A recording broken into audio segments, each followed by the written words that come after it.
Hello to everyone, wherever you are, joining us today. I'm Mark Levy and I'm head of the English Programmes team here in the British Council in Spain. I'm at home, I'm about 50 kilometres northwest of Madrid, and I know we have people with us from all over Spain and all over the world. I hope you're all safe and well.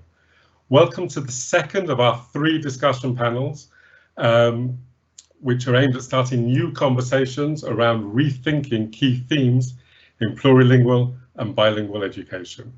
These are all part of our Empowering Transformational Change Conference event series, and they're organised around our dual celebration of 80 years of the British Council School and the British Council in Spain, and also the 25th anniversary of our national bilingual education programme in collaboration with the Ministerio de Educación y Formación Profesional and 10 of the regional governments.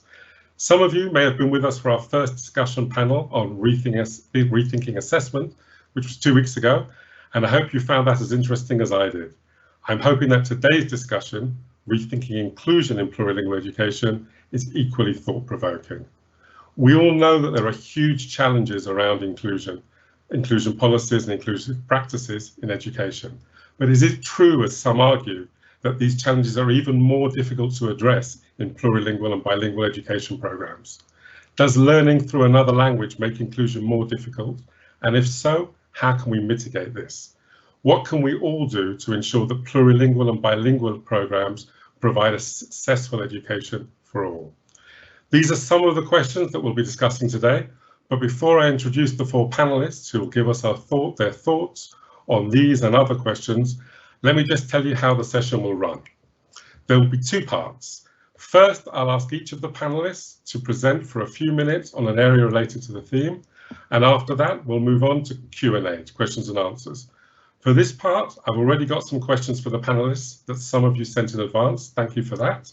But we'll also take questions from you during the live session. That's really important. So if you have any questions at any time, please use the Q&A channel that you should be able to see on your screen to write and to submit your questions there. We have in the background Maureen and Rebecca looking after the Q&A today, and they'll pass on your questions to me, and they'll also be posting links and comments too, so please keep that open because there'll be information there throughout the session. Right, let's move on to the reason that you've joined us today. We have 4 very distinguished panelists with us for this conversation, and I'd just like to thank them all again for making time in their busy schedules to be with us.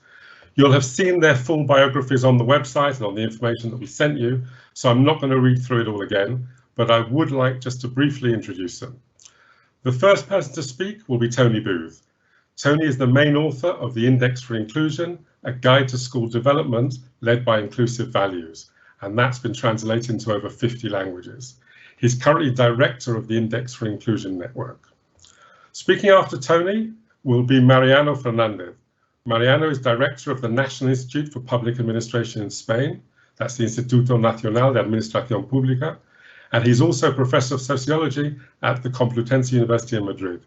He writes and blogs extensively on education with a focus on inequalities in education and social change. After Mariano, the next to speak, we hope, will be Marisa Pérez Cañado. Marisa is Professor of English Philology at the University of Jaén and is well known in Spain and beyond for her research and presentations on bilingual education and CLIL. She's currently coordinating the first intercollegiate MA degree on bilingual education and CLIL in Spain, and 4 research projects on attention to diversity in CLIL. And last but not least is Sonia Ullman. Sonia's worked with the UN, the European Commission, UNICEF and others to help schools and teachers create more inclusive educational systems. Sonia is currently the Safeguarding Manager and EDI Country Lead for the British Council in Spain. So a warm welcome to all the panelists. To you out there, all of you participants, please don't forget to use the Q&A function and post your questions there. And let's now make a start with the presentations. So first of all, I'd like to ask Tony to speak for a few minutes on developing schools inclusively in the 21st century. Tony Booth, thank you. Hello, I hope you can hear me. I can see you can. It's really good to be with you, kind of with you. I'm sitting here in Norfolk, although my home is in Cambridge, but my partner and I, we came over to a place we have in Norfolk because we have lockdown starting next Thursday. And actually, it's better for us here because we have a garden and it's easier to be here. So in a way, although I'm a long way away, I start with an inclusion issue. We're kind of in this pandemic together. And this pandemic, you know, affects us irrespective of our concerns in education, our divisions between those who think maybe bilingual education is a barrier to inclusion and those who think it's not. Actually, we're all affected by this pandemic, as we are by many other features of our global and local existence. For me, inclusion kind of starts here. I don't know, you can't see my heart, but I'm pressing it. And it starts from my heart and then goes into my head, and I work out what it means. Of course, you know, we live in this fast society where everyone wants a quick answer on everything. And then you take a big concept like inclusion and you want it to be over in 20 seconds and someone to have finished with it. Well, it's not like that for me. Fundamentally, inclusion is one answer, only one answer to the question, how should we live together? It's a question about values. And the inclusive answer involves thinking what it means to live in our societies, in our communities, in our schools, according to a framework of inclusive values. I give the headings for these values, and I make no apology for this list being a little longer than you might hope. You might hope, oh, give me 2 headings, but I'll give you 16. Equality, rights, participation, community, respect for diversity, sustainability, environmental sustainability, non-violence, honesty, trust, compassion, courage, joy, beauty, love, hope, and wisdom.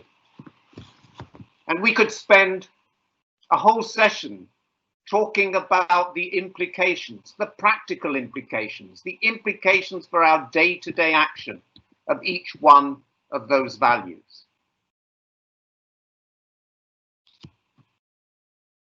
And when we try to build a school inclusively, we're trying to put inclusive values into action and trying to avoid putting excluding values into action.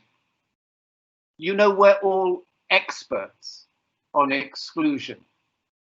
We understand excluding values. We understand what it means to push people away from us, to push children out of schools, to make it more difficult for people in our schools to settle, to be welcomed. But I say, if we're such experts on exclusion, can't we turn this round? Can't we recognize the expertise that we have, even in difficult circumstances, of developing an education that is for everybody within our communities? Maybe you'd like me to stop at that point. Thank you very much, Tony. I think we're having trouble with the connection, I think. So I'm going to pass on now, if that's okay, to Marisa, who was going to look at 3 questions around inclusion in pluri and bilingual programs. Where do we stand? Where do we need to go? And what are we doing about it? Thank you, Marisa. Thank you so much, Mark. I hope you can all see the presentation. Good evening from Spain, and a huge thank you to the British Council for having me. I'm truly honored to be with you all today. I'm going to be focusing specifically on inclusion within plurilingual education by addressing those three questions which Mark has just alluded to, and which were actually included in the panel synopsis, but which I have reformulated very simply as where do we stand, where do we need to go, and what are we doing about it? And I'm actually sorry to start reporting vis-a-vis the first question that the recent research as regards where we stand does not allow us to paint a very pretty picture. It is true that Spanish bilingual programs, especially as compared to other European ones, are more inclusive because we don't have admission criteria and we're now tending towards mainstreaming CLIL school-wide. But the latest research points to the fact that precisely these mainstreaming policies could actually be jeopardizing the success of CLIL programs. Why? Well, if we again look at the research, this is because, first of all, right now, we lack a clear-cut theoretical framework on inclusion, which should go well beyond special education needs. Secondly, we have a conspicuous lack of materials and resources, and teachers often feel daunted by the task of having to find, create, or adapt their own materials. In addition, right now, there are still very vague pedagogical orientations to accommodate integration, and the most common ones include basically resorting to the L1 to explain content, or asking learners to drop out of bilingual programs, and this is clearly not the answer. Evaluation is still not attuned to different levels of ability, and teacher training needs are high across the board. Plus, teachers in general are not satisfied with the support system they currently have, especially in terms of teacher-student ratios, collaboration, time for collaboration with other colleagues, and support from language assistants. But hey, not everything is negative.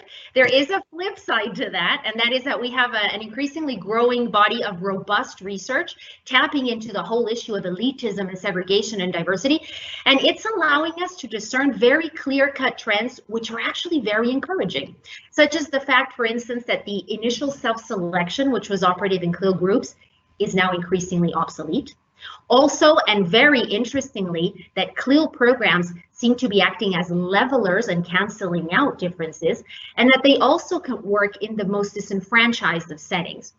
Furthermore, in immersion contexts, it has been found that at-risk learners are not compromised in the latest research, although we would need to replicate it in our own CLIL context to have our own evidence base. So bottom line, the answer to this initial query of whether critics are right to question inclusion policies would probably lean towards a yes, but as Bob Dylan would put it, the times they are a-changing, and we're making headway on this front, although we're not there yet, right? So this research precisely allows us to map out future pathways for progression. And these hinge essentially on 6 main fronts. First, we need that conceptual theoretical framework to grasp the manifold dimensions of diversity. We also stand in need of more stringent quantitative research to determine whether it can work in CLIL as opposed to immersion contexts. We equally need to equip teachers with materials that have tiered level activities and to offer them clear-cut pedagogical and assessment orientations. And teacher training models need to be set in place based on relevant needs analyses. And finally, as we've seen, we need to re-engineer the multi-tiered systems of support we currently have. But we're here today to provide solutions, right? Not just to dwell on the challenges. So what are we doing about all this? Well, here I'm happy to report that we're already trying to address these niches via 4 different research projects encompassed within the overall ADIBE umbrella. You can find us, by the way, on adibeproject.com. Within these projects, we have just designed the theoretical framework that I was alluding to. We call it the DIDI framework because it capitalizes on diversity, inclusion, differentiation, and integration, and it transcends special education needs to also cover different learning styles, levels, paces, and backgrounds.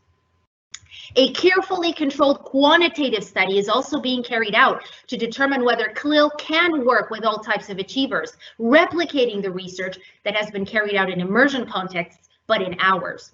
And qualitatively, a series of instruments have also been designed, questionnaires, observation, and interview protocols, which will feed into an app that will allow teachers to take a personalized diagnosis of their main training needs, and they will be redirected to a batch of original materials that we have also designed with 3 types of triangulation and an interdisciplinary nature. Accompanying these materials, we have a sort of guidelines manual, which has set forth clear-cut pedagogical and assessment tips to cater for diversity, and I'll be happy to delve deeper into those if anyone is interested in the Q&A session. And finally, we have articulated a teacher training course with a three-pronged structure to try and guide teachers from more controlled to more autonomous practice in designing their own tasks to cater for diversity. And all of these outputs will be freely available via our webpage and social media. So stay tuned, and that is it from me. Thank you for listening, and back to you, Mark. Thank you so much, Marisa. That's fantastic. We'll come back again to, obviously, to Tony and to Marisa later on, but let's go now with our next presentation. And I'd like to ask Sonia if she could now talk to us a little bit about how schools can develop policies, procedures, teaching practices and materials to help overcome the barriers to inclusion. Thank you, Sonia. So thank you so much, Mark, for offering me the opportunity to speak. I'm going to show you a slide, and it's probably pretty interesting for all of you to know that the last time I used this slide was in an international conference around inclusive education addressed to people who were not working on plurilingual education. It was just kind of inclusion education for all. And if we start from there, we will see very soon that the basis for achieving inclusive education are the same ones if we have or if we not have two languages in place. So I'm going to start with the first one, which is the one Tony mentioned. Really, for me, it was a very useful approach from him. We spoke about our values, our culture. So probably that's absolutely the starting point. So which is the culture of your school? What do you really want to achieve? Tony mentioned equality and rights. He mentioned honesty. He mentioned compassion.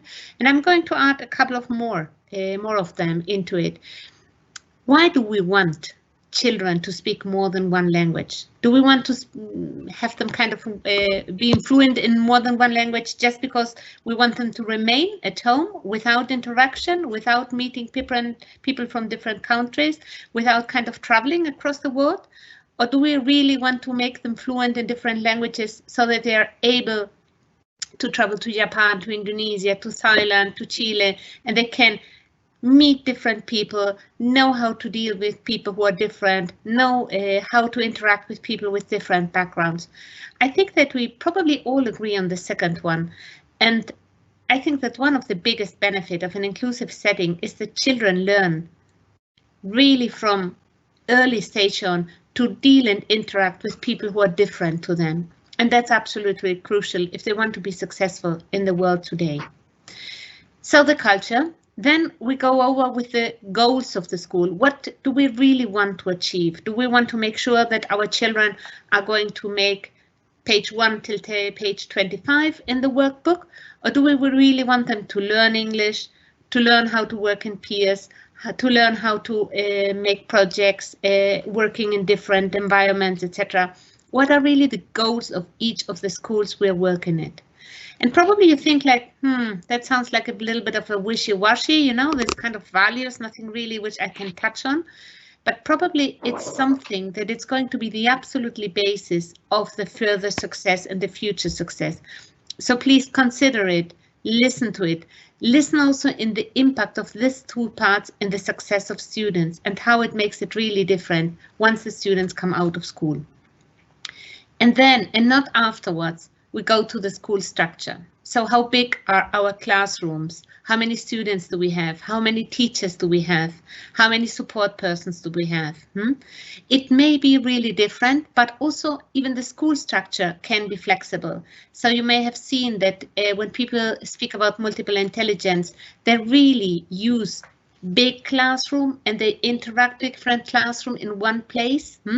We can even use the playground as a place to teach. We can even use going outside, and even now with the coronavirus, we can kind of go to a park and show and teach children things. So the school structure can be flexible to achieve our goals and to represent our values.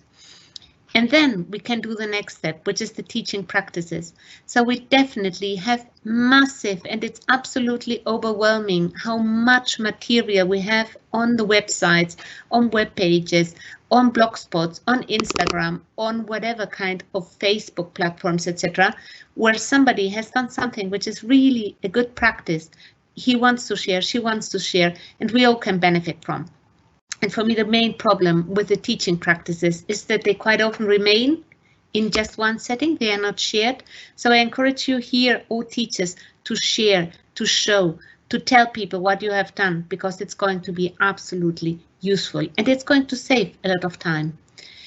And if we kind of set up step by step this, I can promise you that you're going to be successful. And I can promise you not because I just going to say it, but because I've seen it.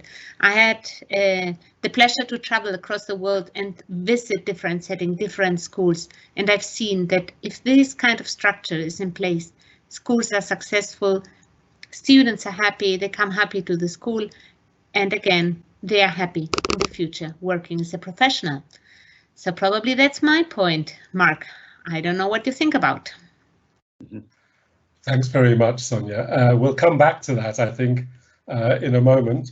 We're having, I believe, a little bit of difficulty getting Mariano into the event. So I think we're going to move on to questions, and I promise you that the minute we have Mariano with us, we'll come back to him for his presentation. But before that, let me just pull together a little bit. I mean, it's been interesting. We've had 3 sort of mini presentations so far, and 2 of them have centered on values. I think that's quite an interesting thing, you know. So, you know, Marisa also spoke about the need for a theoretical framework for inclusion in schools, and especially in, if we like, in bilingual and plurilingual schools.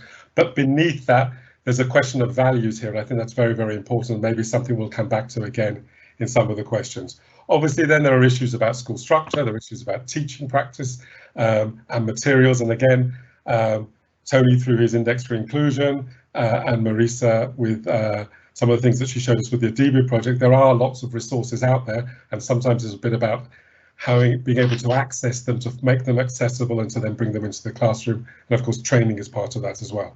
So let's have a look. I mean, we'll come back to all of this as we go through. We've got a number of questions that have already come through, as I said before, that you've sent us in when you registered, and I hope there are some more coming through as you're with us now. I'm going to ask Tony the first question, if that's okay, but the others of you who are here, I mean, just if you want to respond to a question after Tony's responded, just wave to me and I'll come to you as well. So, but the first question, Tony, is actually a bit of an aggregate of a number of questions, and it's, how can we integrate students with special needs in a bilingual school? And I suppose another way of putting it, there's another question we had which was parallel, is how do we cope in a bilingual school with children who find it difficult to learn a second language? So one is maybe about special needs and about difficulty in learning a language. Tony, do you think you could give us a view on that? Thanks for the question. I mean, I can start it. It's a question I've sort of listened to over many decades, really. And it's an interesting question, isn't it? Because that term, special educational needs, which people think they have such a grasp of, the question tells you that there is no grasp of that concept. Because who would these people be? Maybe it's the best artist in the school, or maybe it's the champion linguist in the school. Who are these people? I think there's an assumption strangely, after all these years, people have been dealing with this term. There's an assumption that you use that phrase and you're referring to somebody who is in some way devalued, who is not learning very well, maybe, and you know, across Europe and particularly across Eastern Europe, the term actually refers to, can often refer to Roma children. And I think Marisa asked for and suggested that you have a theory, Marisa, which is about everybody. And as far as I'm concerned, that concern that it should be about everybody is a value which is then at the beginning of a theoretical formulation. So out of values, values are part of the theory. Now, the other part of this question about special educational needs was the assumption that some people are more part of a school than others. So you're kind of, who is it that is entitled to be in a school down the road, in a local school, in a school, however it teaches, because it represents itself as a bilingual school? Well, for me, when you are born and there is a school down the road, that school is already your school. So this becomes a question not about integration, not about inclusion, but about exclusion. You know, we're saying who doesn't really belong here? And for me, I want to build communities which participate in their local society. And in order to participate, you have to have ownership of your educational institutions. This is really a tricky point, but inclusion is about shifting closer to that point where we say this education belongs to everybody, that schools build communities and communities build schools, and they don't say we build this community for some of you, but we build it for all of you. Thanks very much. I could go on, as you can imagine. And with passion, I notice as well, because that's, you know, the sort of question that generates that sort of passion, I think. I'm very sorry to say that we can't get Mariano into the session. I'm not sure of the technical reason, but I've just been passed a message. So I'm really sorry. I believe he may be here as an attendee.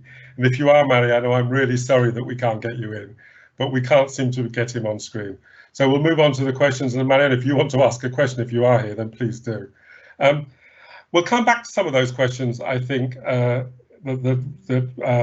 Tony just raised. But I've got another question here for Marisa, which is sort of a different angle on inclusion, if you like. But again, it sort of relates to this question about who is included, who is excluded. So here's a question which says, how can we integrate students coming into bilingual and plurilingual programs if they join in late primary or secondary from a non-bilingual school? Well, that is a curveball right there, Mark. Yeah, that is such a complicated question. One of the top challenges right now, I think, for many teachers, and I think we should actually even perhaps rethink the policies that allow students to access bilingual programs so late in the game. But it's a reality for us. So although there's no easy answer, let me share with you what would maybe be some of my top tips in this respect, basing ourselves on the tried and tested activities that we've designed, especially for the Adibe project. First, I would suggest building on interdisciplinary collaboration, working together across subjects, with the English language subject being right up there as one of the crucial ones, because these children are going to come very likely with language deficits, with a need for extra linguistic support. And in this sense, maybe starting out with a diagnostic test for BICS and CALP to see where they stand would also be useful, and then working collaboratively with the remaining teachers to track their process throughout time would work. So that would be perhaps a first tip. Second, I think it would be crucial to increase the extramural exposure to English or to the foreign language, whatever it may be, of these students, because the latest research has evidenced that the more extramural exposure they have, the better they perform in the content subjects. So in this sense, I would perhaps maximize it and personalize it by giving them extra homework. Say, I don't know, you watch 15-minute YouTube videos or excerpts, clips from series that are attuned to their specific level and ability. Third, I would say materials. Use materials that include tiered level activities. We've used this in the Adibe project and it's worked really well. What I mean by this is that both in the English subject and in the content subjects, we can include activities for 3 different levels of achievers in terms of their language proficiency, in terms of their cognitive levels, for example, using Bloom's taxonomy. And they can start out at the level at which they feel more comfortable and then proceed on to the next ones. A further recommendation would be scaffolding, scaffolding, scaffolding with all the techniques that we are familiar with, and we can also elaborate on those if you're interested.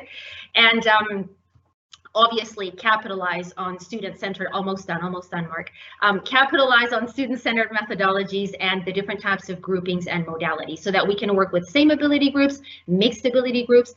And we have to be aware of the fact that all of this is going to entail an increased workload on the part of teachers. So having support from language assistants and multi-professional teams and the authorities would definitely help a lot. So here's hoping that that will be the case. That's actually a really nice link. Thank you very much, Maurice. That's a really nice link into the next question, in fact, which is about resources. But again, I think before I go to that, I mean, I think it's quite important that, you know, there's a variety of strategies that a teacher and a school can put in place for something like this. It's not a question, as I think sometimes comes up, you know, if they come from a non-bilingual background, we don't want them in our program. You know, it's a question of how you engage them and how you bring them in, of course. I think actually, before I move on, Tony, have you got a quick comment to make there? Oh yeah.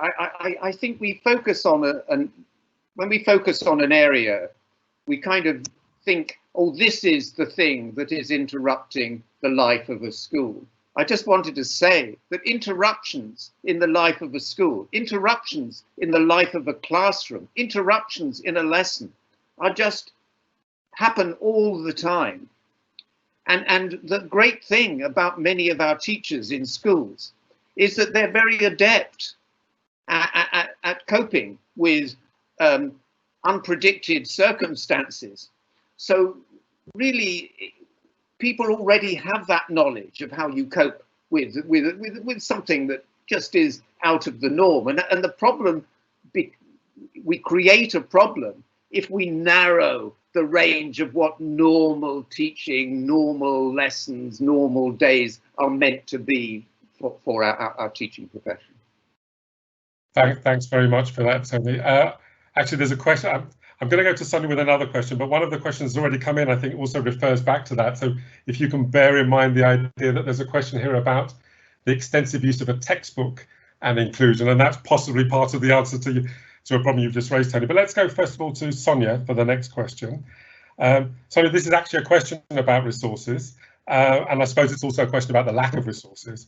So the question came in which said, what role do the following play in assuring inclusion in the bilingual classroom or plurilingual classroom?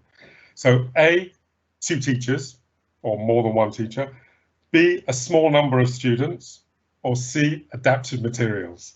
So I suppose another way of saying the question is, you know, if you have extra resource or smaller classes, what's the difference it's going to make? Yeah. So that's an interesting one, Mark. I was just reflecting, you know, I have been lucky enough to travel to different countries. I have delivered talks in small villages in South America, really small places in Russia and Czech Republic, Spain, etc., etc. And I would say there is no workshop where somebody is not saying, hey, we lack resources, we cannot do it. So probably that's absolutely right. We always lack resources. We always can have more resources. And if we line up everybody, from those who have the most of the resources, from those who have the less of the resources, there is definitely, you know, a lot of things we can have in different places. And it's always great to have more. But probably my question is, what do we do with the resources we have? So coming back a little bit to your question again, and coming back also to the textbooks. Do we want to have textbooks? Do we need textbooks? You know that there is a huge tendency now in a lot of schools to go away and move away from textbooks and to show and teach children in different ways. I was just listening to Marisa when she was kind of mentioning extramural learning styles, when she was mentioning mixing up abilities and different abilities. So that's what we can do with the resources we have. If we have 2 teachers in class and one of them is really reluctant to have interaction with those children with more needs of support, it's not going to be helpful, because in a way we split the classroom in 2 and it's not helpful at all. Let me tell you a small anecdote. Once I went into a classroom, I asked, how is Sonia doing in the classroom? And the teacher said like, oh, I don't know, ask the support teacher. And I said, like, okay, but you are the tutor, you should know. So that's probably my main concern around having two teachers. It's obviously brilliant to have more people to support, but both need to be kind of in charge of the student. When it comes to the class size, obviously, the UK has less students than Spain. Germany has less students than Spain, but there are a lot of other countries who have even more students than Spain. So what can we do with the number of students we have? And to be honest, there is no evidence-based research. Marisa can maybe say yes or no, but I have seen no research which comes back clearly and says 2 teachers, small classroom makes the difference. What really makes the difference is the material we use. Coming back to the textbooks, if I get, and I have been working on it, textbooks which are 100 pages long, and I really have to adapt each of the pages just to make sure that it fits to what the student is expected to do in class, it is not going to work. Because it's a massive work and each year we have to change the textbooks. What is really going to work is, okay, which goals, remember a little bit the structure I mentioned, which goals do we want to achieve with what is in the textbooks? What do we want to show children with what is in the textbooks? And how can we make it accessible to those with additional needs of support, with special needs? And again, how can we make sure that we store this information? Because we lose so much. Again and again, you know, I don't know, Tony, how often he has been explaining this, and Marisa probably the same. And it's kind of, okay, and where is all this material gone? So save it, keep it, share it, and adapt material. Yeah, thank you, Mark. Thanks very much, Sonia.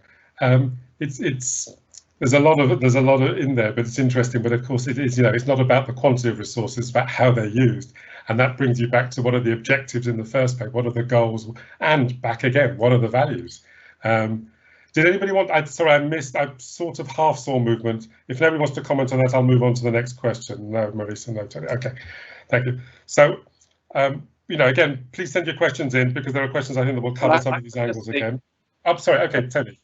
Okay, I'll just say that, I mean, it's funny when people say resources, they generally mean material resources and they mean hardware, books, software. But in inclusion, the biggest resource is the human resources, and the biggest number of humans in a school are the students. And so developing an inclusive school is a school to be more inclusive depends on making greater use of the student-to-student learning and support. So there are many different ways in which you can make best use of a student supporting culture. For example, I know a school in Germany is a good example, where they divide from the beginning, the children are in teams of 8. And that means their families are also part of that team of 8. And that's a supportive team that they then carry through the years of school. Well, you know, of course, we're imaginative people. We can think of all sorts of ways in which the human resources, the children, their families, the teachers, the assistants, the supporting staff, the cleaning staff, the caretaking staff, can be part of the development of a community. Thanks, Tony. And I suppose that also links a little bit of what you've all been saying to the next question I'm going to ask Marisa, if that's okay, which is a question about how can we train teachers to cater for diversity in the plurilingual or the bilingual classroom? All right. Another very important question, especially right now. I would say, first of all, maybe 3 main things here. First, the fact that we need to depart from needs analyses so that we diagnose the actual needs that our teachers have, and then we tailor make our courses to ensure that we address those niches. So, you know, the one-size-fits-all solution is not going to cut it here. And in this sense, the good news is that we already have quite a few instruments to carry out these personalized diagnoses. Second, according to the latest research that we've conducted in 6 European countries and in our monolingual context in Spain through the project with these instruments, I would say that the ideal teacher training course for diversity right now would probably be 3-pronged in structure. It would have a little bit of theory, simply to acquaint teachers with what diversity, inclusion, differentiation, integration entail and how it's working. A lot of practice, lots of practical recommendations vis-a-vis scaffolding techniques, student-centered methodologies, evaluation techniques, the use of different groupings and learning modalities, and materials, which Sonia has alluded to, obviously. And in this sense, the idea here would be to guide teachers from more control to freer, more autonomous practice in designing their own materials to cater for diversity, and give them a bank of materials with which to be familiarized and to know where to access them. And third, all of this, I think, would need to be worked into specific tailor-made courses through, for example, our centros de profesorado, our teacher training centers. Secondly, and ideally, they should also be worked into our undergraduate degrees, our grados, our teacher training degrees, our philology degrees through subjects, but that, I'm afraid, is wishful thinking. So what we can probably do is at least integrate them in our master's degree on CLIL. We have an increasing number of them in Spain. And I fully agree with what Sonia mentioned previously. All of these resources, all these pedagogical recommendations that we're working into teacher training should be made freely accessible through online platforms or as open educational resources to ensure that they have the greatest outreach possible. So that would be my take. Thank you. Thanks very much, Marisa. It's interesting, isn't it, that so many of the things that we might think are essential, absolutely essential in terms of teaching and therefore teacher training, aren't factors in initial teacher training courses or even in in-service training courses. They're extras that are added on. And I think one of the things that we're all agreeing here is inclusion is not an extra. It's not something you add on. Let's learn about inclusion. It's absolute basis, if you like, one of the basic tenets of actually successful teaching. So I think that's quite important. That's interesting as well. Okay, I'm going to ask another question now, again, that's come in. This is a question for Sonia, if that's okay. And this question is, how can differentiation take place in multi-level and plurilingual classrooms?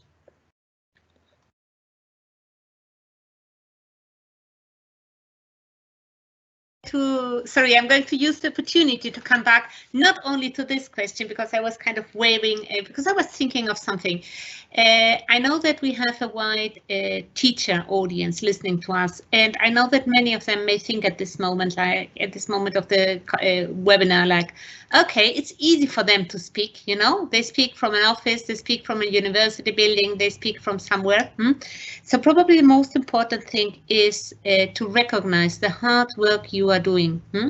If somebody's attending a webinar 6:45, instead of, I don't know, doing some yoga or running around or just doing some shopping, it's really that you care about what you do.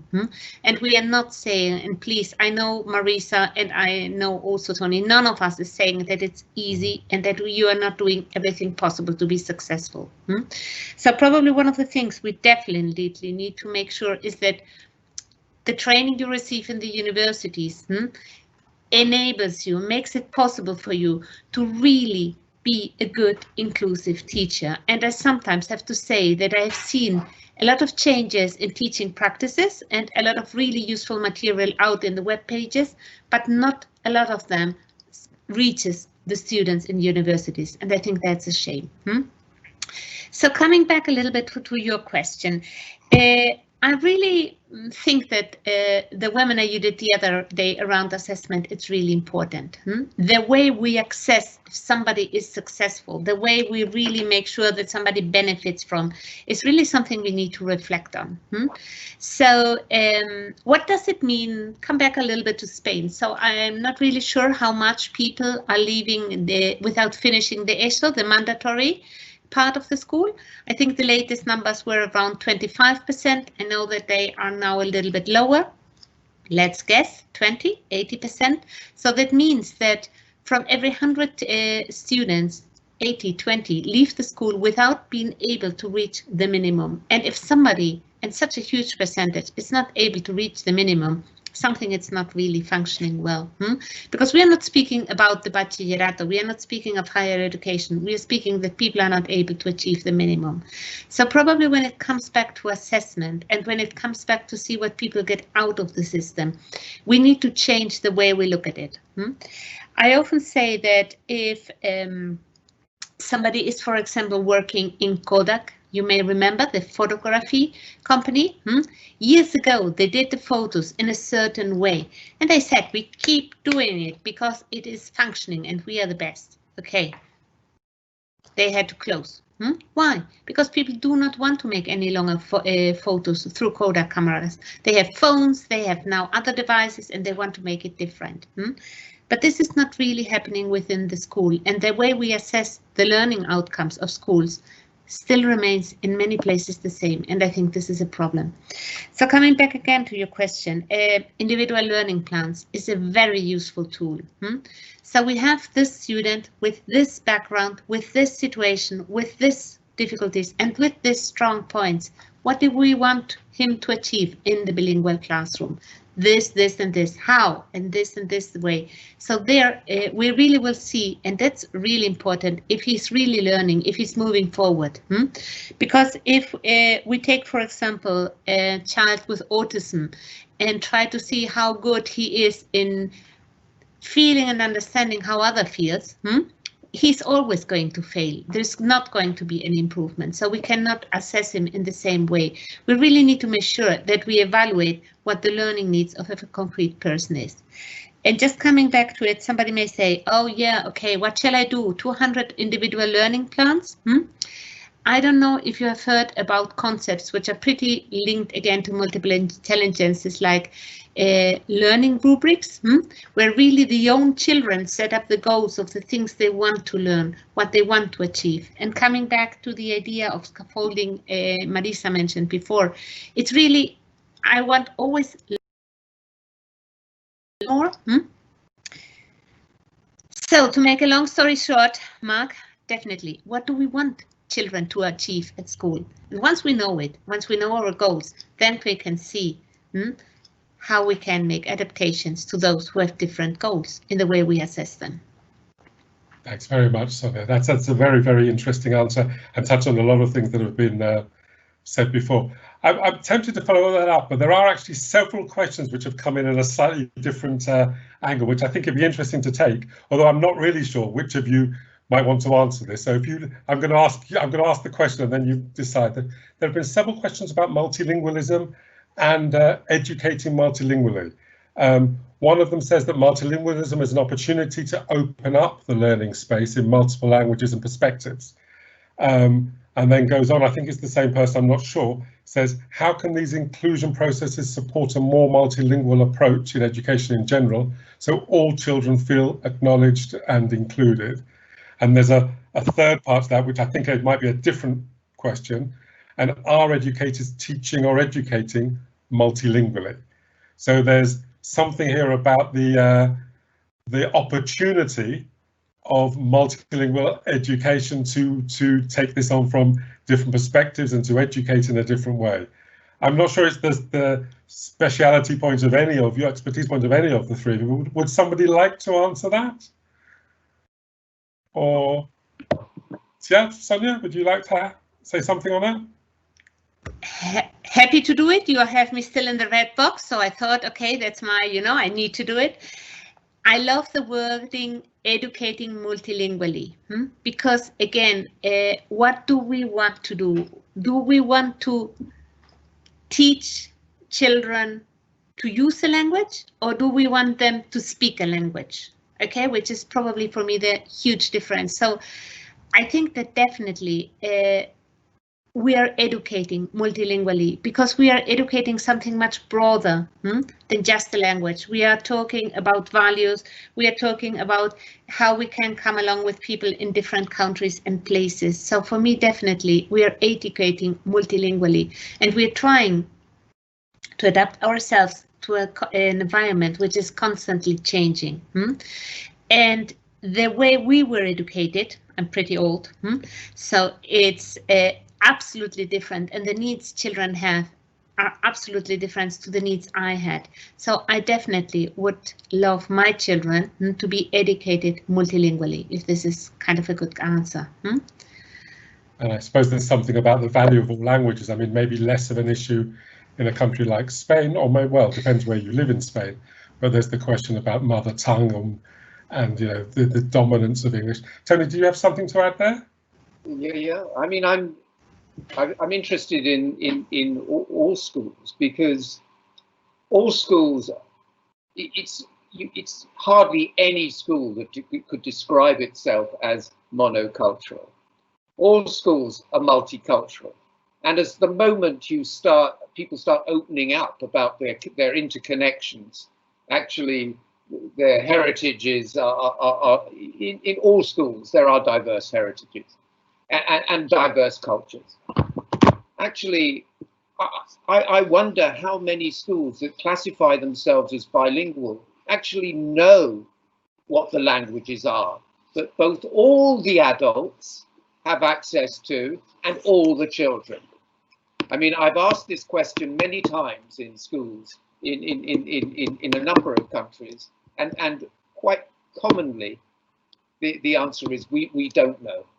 I mean, this first came into my mind, actually, it was during I think it was during the Iraq War, yes.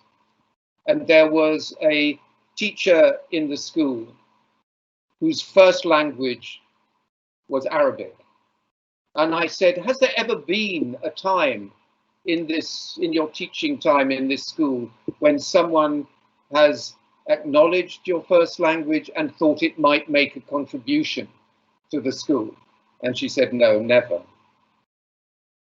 So I think this is a way we can begin to move in multilingual settings. Let's be interested in each other's languages, in each other's backgrounds, in each other's culture. And so once I started thinking, in a bilingual school, is everybody bilingual? Well, I suspect, of course, not. Some are bilingual, some are moving towards bilingualism, but some know many other languages. So in a way, is the bilingual school, when it wants to be an inclusive school, well, does the whole community take on the goal of the school, or is this something that we just project at children? And I just was reminded that I didn't say yet, but inclusion is not about children. If it's about everybody, it's not about every child, it's about everybody. And when you're thinking about developing bilingual schools or any school in an inclusive way, you will not get anywhere unless these are places where the adults, the teachers and the other adults are supported to flourish. And in my work with the Index for Inclusion, I often say that as a starting point, you may feel a little resistant to this, but let's look, how will it make your life better as a teacher? Thank you very much. Thank you very much, Tony. We're coming to the end. We've got only a little bit more time, but I'm going to squeeze in one more question because in a sense it takes the place of the role that Mariana was going to have on the panel. And I'm just wondering if any of our panelists would like to say something about perhaps the impact of the pandemic at the moment, of COVID, of online learning, of the confinement on inclusion, and what impact it's been, and maybe something about the digital divide, perhaps. I don't know, Sonia, would you like to go first on that? It'd have to be very brief, though, this time, I'm afraid. Massive. It has had a massive impact. We have been speaking about inclusion, and the impact of COVID has been absolutely exclusive. It is due to socioeconomic factors, families who cannot afford to have 2-3 laptops at home. It is due to the resources some public schools may have and others do not have, and the impossibility to go online. It is due to the difference of people being prepared or not to teach online. So it's really, really devastating. So there is one expression, which is the recovery curriculum in the UK, which is really that we need to raise awareness that we cannot just go ahead. We need to go back, resume where we have left, and then move. Thanks very much. Marisa, you want to add something there, I think? Yes, I wanted to say that we've also, at our university, we've carried out an actual study on the impact of having to move to online provision during the first lockdown. And indeed, much of what Sonia has said has been it's also transpired in the study. But I also wanted to end on a positive note in this sense, because from the study, it's also transpired that if teachers are committed, if they're invested, if they're empathetic, if they're flexible, if they attune the contents and the evaluation criteria and the methodologies to the new scenario, and if they provide constant feedback, you know, online provision can also be a success story. And from my own personal perspective, you know, just the other day I was reading an interview somewhere saying something like new technologies or online provision can maybe help us make learning memorable, but the essence of teaching is in face-to-face interaction. And I would have tended to agree with this a while back, but after everything we've gone through and after, you know, my like 10 years of teaching in fully online masters, I'm starting to shift my perspective, because to be honest, I can employ the exact same student-centered methodologies in an online way. Cooperative learning with the Zoom breakout rooms or on the forum in our platform works beautifully. I can also communicate. In fact, I communicate more with my students in online learning through emails or through webinars or through online tutorials. And I also feel I can actually carry out a more personalized diagnosis of their progress, because everything that they do, the activities they upload, their interventions on the forum, the videos that they draw up, everything is there for our subsequent supervision. So I can have a portfolio there ready to go and to give personalized attention to each of the students. So, you know, I think there's also something to be said for online provision if conducted adequately. Okay. Thanks very much. And Tony, finally, but briefly if possible. Yes, it'll be brief, but I wanted to say another positive feature. It's sad but positive, which is that I've been talking to groups of teachers working in schools under lockdown, with schools, and one of the positive things they tell me is that a number of head teachers, a number of teachers, for the first time have really engaged with the problems that people in the community, in their communities face. It's the first time they've really recognized the resource gap between children from different families. And in recognizing that resource gap, even without lockdown, this can make huge changes to the ways in which you construct learning opportunities in school. So to expect children to go out of the school and do homework in a place where they have no space, for example, means that you provide those spaces in the school and the means to look after the children while they're doing their homework. Just a tiny example. But this seems to me a positive benefit of facing the reality, and facing reality is always hopeful. That's a very, very good way to end, I think, Tony. Thank you very, very much. And I think that's right. It's a really good sentence. Facing reality is always a good thing, isn't it? It's always a hopeful thing. Okay, well, thank you. I'd like to thank everybody very, very much for taking part. Thank the panelists especially. Thank you, Tony. Thank you, Marisa. Thank you, Sonia. And thank you and apologies, Mariano. I don't know why we couldn't get you on, but thank you very much for being part of this. I'd like to show you, oops, I think that's the wrong slide. We do have a number of ideas for workshops or follow-ups. I think I might have to tell you them because they're not there. We are going to run 2 follow-up sessions, okay? So one of them is going to be a webinar. Look on our website. We're going to run a webinar on moving from theory to practice in inclusion. So, and that will be, I think the date that we're thinking of for that is, we'll put it up on the website, but I think we're thinking of the 30th of November for that. And then within our bilingual education program, I know some of you who are here with us today are from our bilingual education program. We're going to look at setting up a community of practice to look at inclusion with a number of people from different schools who want to be involved. And there we're thinking perhaps of a first date of around the 18th of November, but on both of those bits of information, we'll send them to you. Apart from that, then we've got the next panel in 2 weeks' time, 17th of November, Rethinking Quality Assurance in Plurilingual Education. You can sign up as this one on our website for more information. We'll also try and send you some of the links if you didn't pick them up today from today's conversation in communication with you after this event.